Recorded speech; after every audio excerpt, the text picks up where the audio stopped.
a minha posição é de moderador, então eu não devo dizer nada, mas pelo menos uma coisa eu tenho que dizer. É um parabéns ao auditório, porque com esse horário todo eu estou acostumado com auditórios que vão se esvaziando aos poucos, e eu vejo que tá muito firme aqui, realmente. Então, sinal de que todos aqui estão prendendo atenção e que o assunto é importante mesmo. A segunda observação que eu queria fazer é que o mote do tema, desastres ambientais e a interface com o sistema de recursos hídricos, como disse a Nancy, é para não ficar aquele chovendo no molhado. Vamos fazer uma análise do sistema assim, a partir dele mesmo, da idealização dele, e vamos, a partir de alguma outra coisa a mais, e que é sumamente importante, e que, de certa forma, ficou num segundo plano, num segundo momento, na hora que se construiu o sistema, se pudesse chegar a essa análise que está sendo feita aqui. E eu acho que com isso aí se conseguiu realmente. E dentro disso aí, eu queria também trazer, até porque foi o Patrick que me proporcionou isso, uma experiência que eu também tive na França, que foi a oportunidade de conhecer e travar boas relações com talvez um dos principais líderes do sistema de recursos hídricos da França, o engenheiro Bernard Barraquet, e, através dele, eu tive a oportunidade de participar de um grande encontro de agentes, de participantes dos comitês de bacia, de usuários da água e de entes públicos, que se realizou por iniciativa, vejo, na França, por iniciativa do parlamento, por iniciativa de deputados do parlamento. Quando no Brasil a gente vai conseguir chegar aqui, deputados, senadores, autoridades tenham interesse por isso? Nós já cansamos de fazer discussões na própria Assembleia Legislativa sem nenhum deputado presente. Então, mas o que eu queria chegar a dizer é que, nesse grande encontro que houve em janeiro do ano passado, janeiro de 2015, justamente o sistema, e a gente nota como o sistema tem que se aperfeiçoar, e como o sistema francês tem procurado, buscado e tem conseguido se rever e se aperfeiçoar. Nesse grande encontro, havia os temas que estavam em voga, não era assim sobre o sistema em si, a cobrança ou não a cobrança, mas era justamente o quê? Alguns aspectos ambientais. Por exemplo, trouxeram uma pessoa, uma técnica da Holanda, para falar sobre como a Holanda encara e trata a questão do excesso da água, que na Holanda é o principal problema, das inundações, do controle de inundações, enfim. Bom, eu vou ficar por aqui para não ficar falando, mas, enfim, o sistema francês também mostrou, eu tive muito essa sensação, de que começa a trabalhar também com essa questão ambiental da água, não só como algo a ser protegido, mas como foi colocado aqui, de nos protegermos com relação da sociedade se proteger e trabalhar isso aí num contexto todo. Bom, então, num primeiro momento, eu queria perguntar ao palestrante, aos debatedores, se querem fazer alguma intervenção, acho que em 3 minutos para cada um, né? Eu posso ler as questões agora também, mas antes eu queria perguntar se querem, algum quer fazer uma primeira intervenção rápida ou passamos às perguntas. Queres? Então, vamos. Só esqueci de avisar, de relatar para o Eduardo, que a gestão das águas subterrâneas, nós fizemos o primeiro simpósio sobre outorga segura da água subterrânea. Estamos muito preocupados com isso, né, e estamos articulando com a ABAS, a Associação Brasileira de Águas Subterrâneas, os perfuradores, todo um processo novo de gestão das outorgas, porque realmente é um problema estratégico. Pois é, estivesse lá. Então foi uma ação do DRH junto com a ABAS, porque também esse assunto nos preocupa, né. E em relação ao programa de pagamentos de serviços ambientais, nós temos a Política Estadual de Conservação de Solo e Água, que foi uma construção conjunta da Secretaria da Agricultura com a Secretaria do Ambiente e Desenvolvimento Sustentável, colocando o pagamento de serviço ambiental na legislação estadual.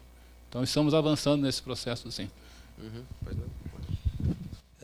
Eu tive nesse evento aí, só que é um evento promovido pelos perfuradores, então fica um foco no, se esse foi esse agora lá no IPH.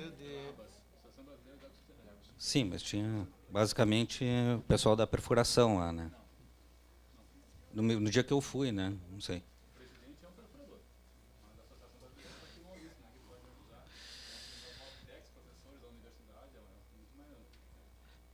Quase os professores do IPH não estavam lá.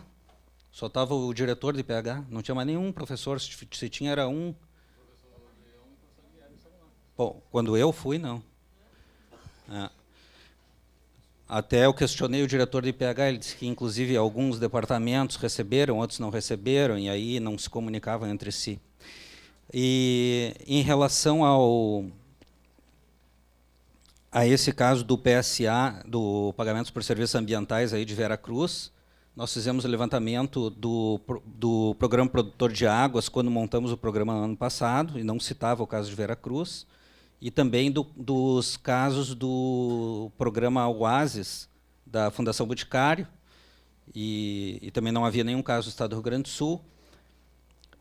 Em relação ao programa estadual, a secretária adjunta, a doutora Maria Patrícia, foi convidada para palestrar no nosso evento, e eu, nesse momento, faço o convite ao Patrick para ser um dos palestrantes do nosso evento, ali na Assembleia Legislativa, nos dias 31 de outubro e 1º de novembro, e poderia trazer para nós temos um painel final, que não está completo, que a gente sempre traz, em todos os anos, um painel que é sobre saneamento e poços artesianos, água subterrânea. Esse painel não está completo, mas a gente pode adaptar para ti, e tem um professor de Minas que também não pôde vir. Então, fazendo uma ponte do PSA com alguma coisa relacionada à gestão de recursos hídricos e também trazendo esse caso de Vale Real aí, né? Bom, alguma coisa? Bom, quer falar? Já que 10 minutos. Tá. Então, por favor, controle o tempo.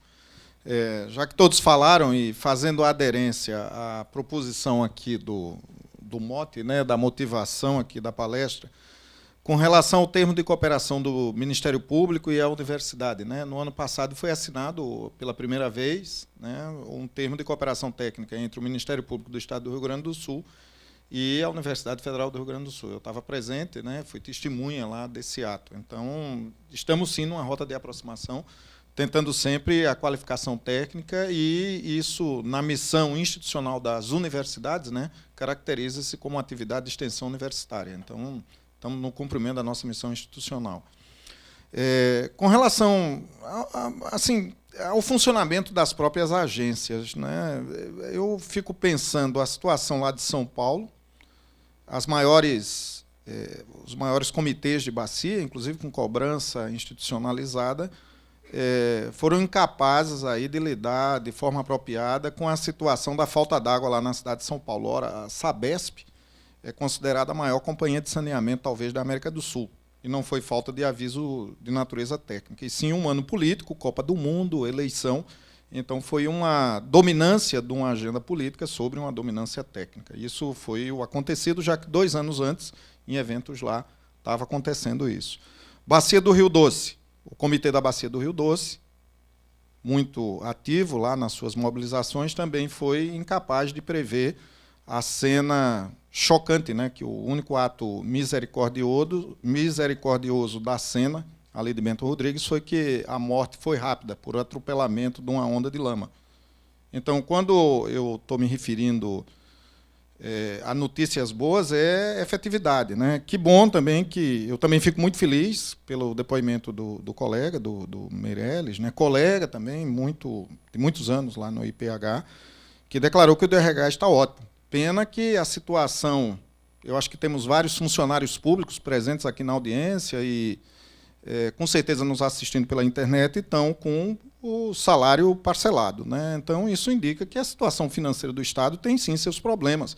e somos solidários à resolução desses problemas. Que bom que não está ecoando no DRH.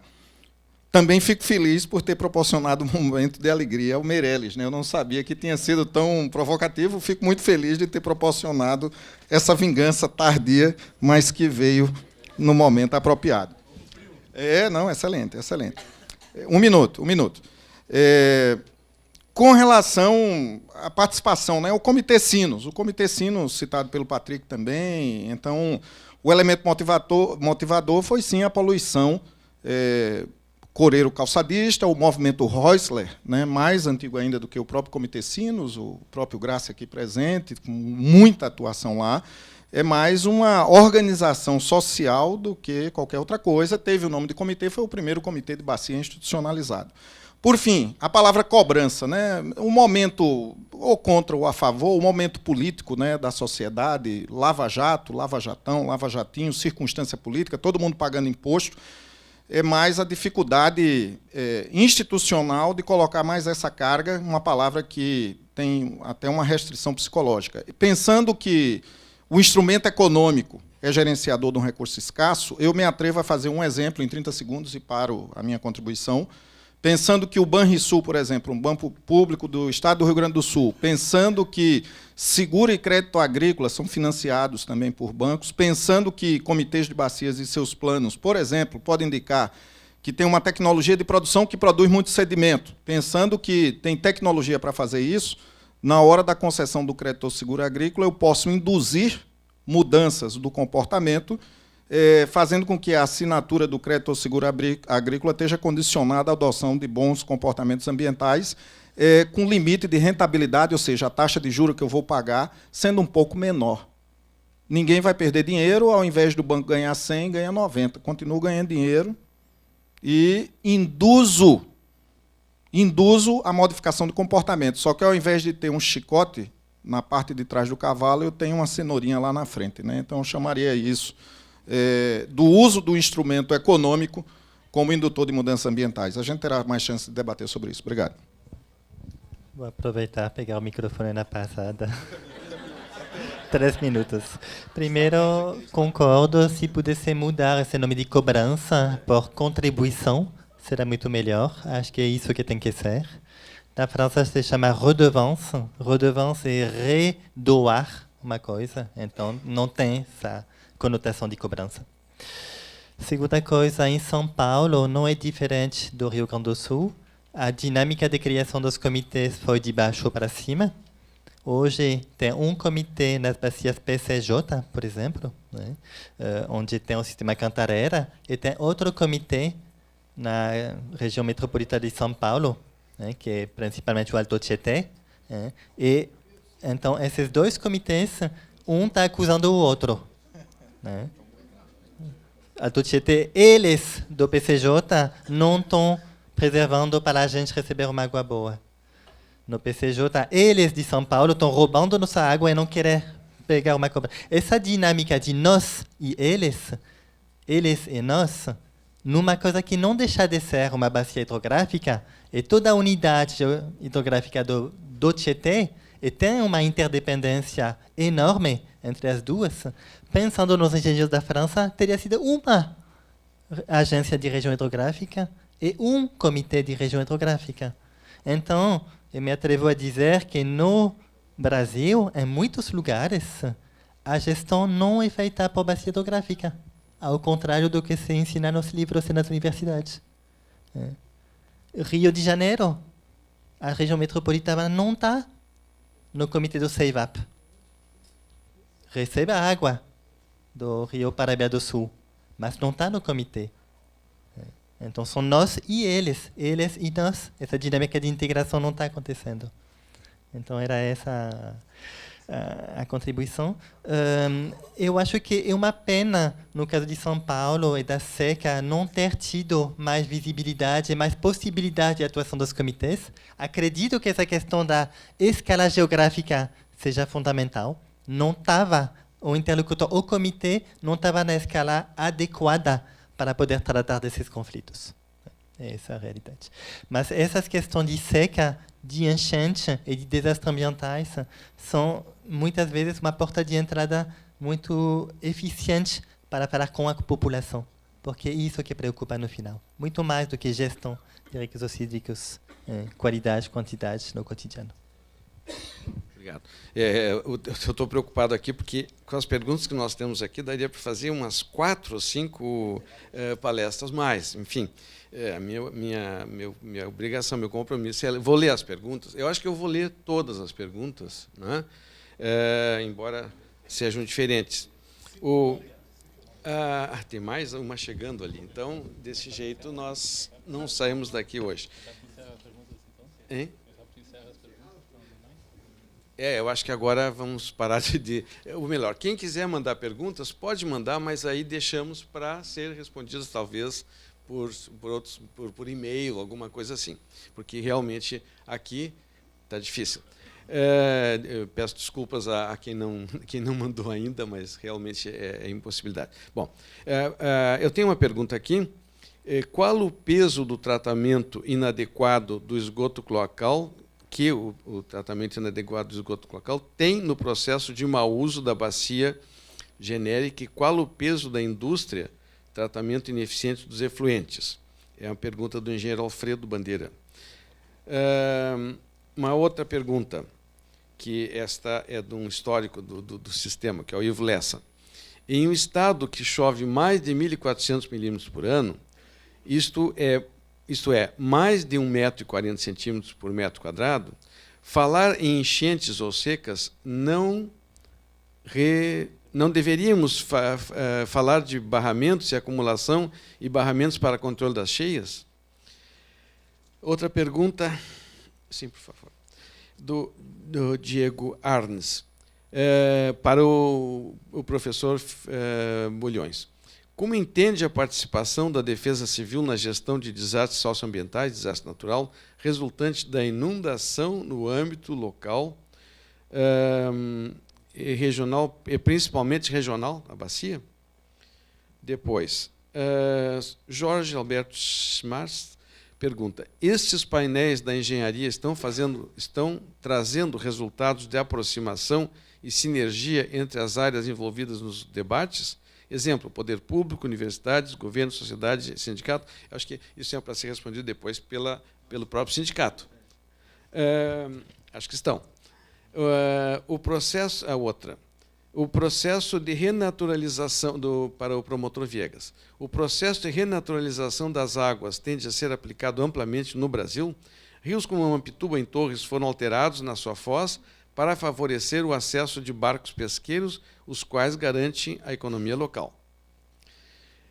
E aqui tem mais 2 perguntas, não está assinado.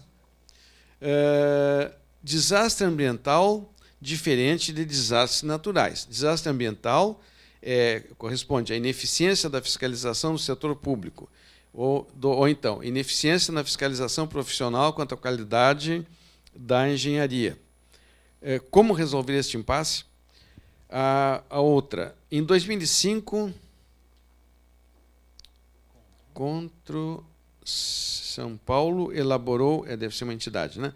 Elaborou estudos sobre água subterrânea e constatou que aproximadamente 10 milhões de pessoas estavam vivendo em cima de solos contaminados por vazamento de tanques de combustível. E se existe algum estudo nesse sentido no Rio Grande do Sul ou em Porto Alegre. Então, são essas as questões. Quem é que começa? Tem mais uma?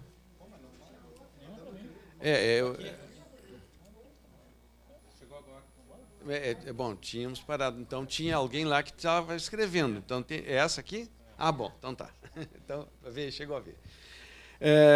Sendo o setor agrícola o que mais utiliza água, ao mesmo tempo é o setor que tem a capacidade de armazenar e melhorar a qualidade desse recurso. Não seria o caso de, ao invés de cobrar pelo uso apenas, por que não beneficiar agricultores que comprovadamente contribuem para a melhoria da qualidade da água a partir da conservação do solo da água?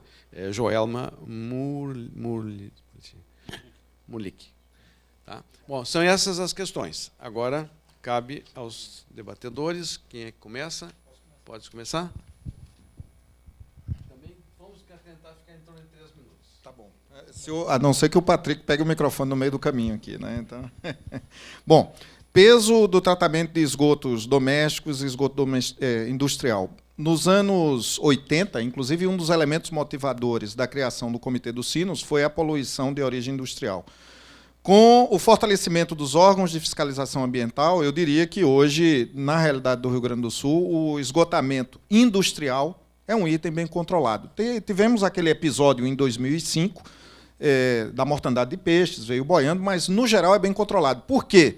Em geral, é poluente de origem pontual, tem um cano, a fiscalização é muito bem definida e os elementos de controle aí vão em cima, principalmente grandes empreendimentos. Hoje, é sim um dilema a falta de esgoto doméstico nas cidades. É sim um problema poluentes de origem difusa no campo, né? Então, um suíno, por exemplo, um porquinho, equivale aí, dependendo da natureza, a 7 humanos, né? Então, a maior densidade porcográfica do Brasil está aqui na região sul.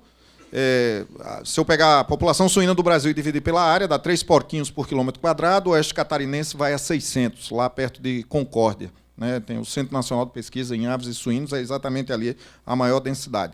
Equivale a uma população humana de 7 milhões de habitantes lançando esgoto in natura. Então, é sim uma necessidade de avanço.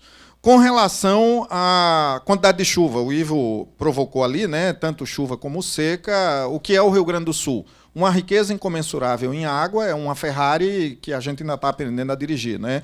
Com certeza ter sistemas de armazenamento de água, sistemas de distribuição e regras de operação. Anos atrás eu participei em projetos, inclusive com o próprio Meirelles, né, a gente dimensionando coisas, mas sempre a regra de operação ainda é um fato a ser elaborado, já que foi citado aqui o próprio Patrick, a Califórnia, né, os rios lá da Califórnia são rios pequenos, né, e a agricultura, extremamente com técnicas de irrigação, celeiro de produção, produz mais de 30 bilhões de dólares no meio do deserto.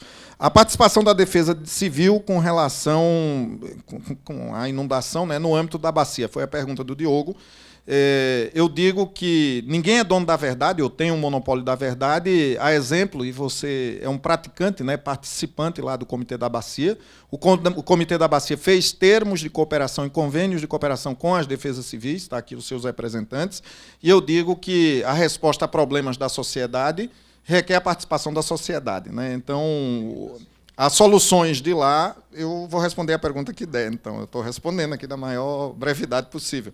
Mas as soluções de lá foi a interface entre um ambiente de resposta técnica, legitimidade social propiciada pelo comitê, a responsabilidade da Defesa Civil e, sem sombra de dúvida, o papel do Ministério Público no enforcement, ou cumprimento das leis. Então, isso deu, sim, resultados. Ineficiência da fiscalização e da engenharia. Ineficiência de fiscalização requer orçamentos. Eu cito aqui a FEPAM, estou vendo colegas da FEPAM na minha frente, enormes acervos técnicos dentro da FEPAM. Uma maneira de não fazer a FEPAM funcionar é não fazer a alocação orçamentária, e foi, inclusive, uma das bandeiras do SENGE há um tempo atrás, quando estavam discutindo a extinção da Fundação de Zoobotânica do Estado do Rio Grande do Sul. Uma grande maneira de não fazer funcionar é não garantir a alocação orçamentária. Ineficiência de engenharia, papel do CREA, do SENGE, fiscalizar e ter aí as suas considerações. O CREA tem um conselho de ética. Setor agrícola, cobrança, agricultura. Concordo em grau, gênero e número com o que tu falou. Cito aquela ideia do incentivo, trocando nome. Cobrança é uma ideia que psicologicamente é muito ruim. Tem, sim, formas de ir adiante. Exemplos de estudos ausentes. Elasticidade do preço da cobrança em face do setor de usuário. Eu não posso colocar a mesma taxa para o setor industrial e o setor agrícola. 5 centavos por 1.000 metros cúbicos pode ser nada para um setor industrial, pode quebrar uma atividade agrícola. Se a decisão for extinguir, por exemplo, a risicultura do Estado do Rio Grande do Sul, dependendo do valor, você pode, sim, extinguir, se não houver estudos de elasticidade de preço em face, por exemplo, do setor de cobrança. Eu desconheço a realização ou esses valores ainda dentro do Estado. Tem coisas muito incipientes, tem que avançar, é isso. Bom, gente, já que foi citado aqui, eu tive um tempinho de fazer a pesquisa. Hoje nós não estamos concordando em quase nada, eu e o professor Meirelles, grande amigo, mas eu preciso fazer um registro. de que o workshop de gestão segura para a água subterrânea do IPH, e aí pode, que eu disse que era bancado pelos perfuradores, se quiser a câmera aproximar, todos os patrocinadores. Bombas Leão, Bombas Vambro, Sidrasul, Bombas CRI, Tubo CRI, Maxi Água, Pro Minas, CPB, Perfuradores do Brasil. Eu fui num evento só de perfuradores que estavam discutindo água subterrânea no estado do Rio Grande do Sul. Eu era o único naquele evento que defendia efetivamente um controle efetivo de água subterrânea. Nós discutimos bastante sobre isso lá, né?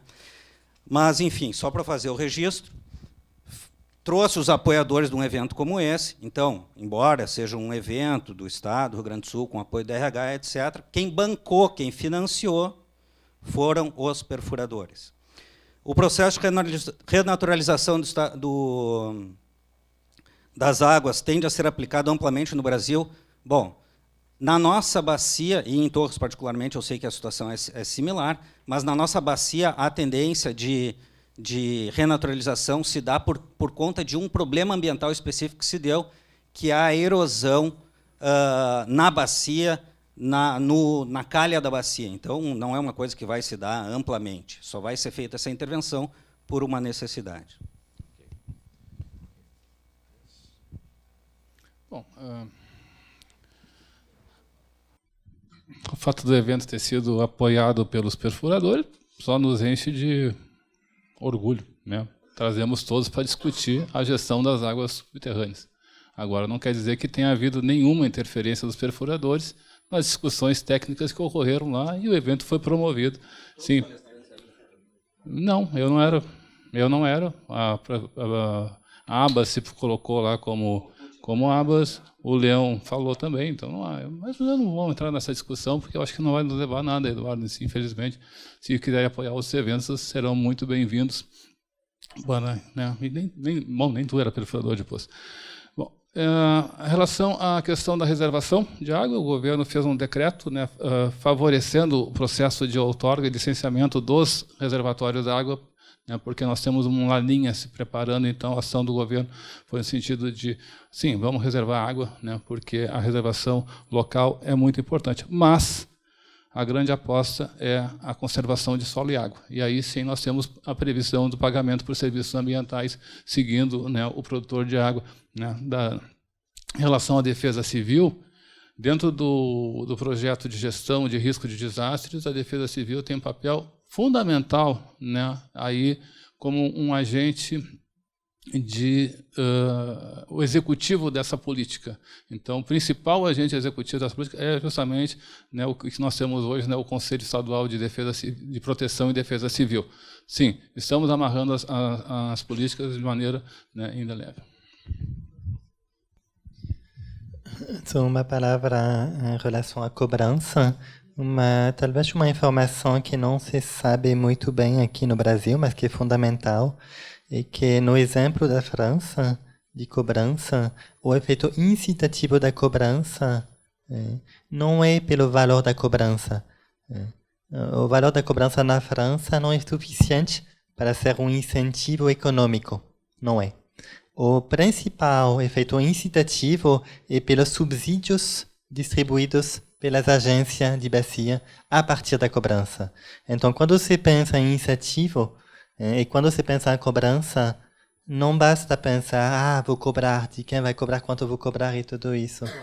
Mas tem que pensar, em primeiro lugar, o que eu vou fazer com esse dinheiro, para que ele vai ser usado para ajudar os atores da água, ajudar quem paga, realmente, e para incentivar no sentido coletivo.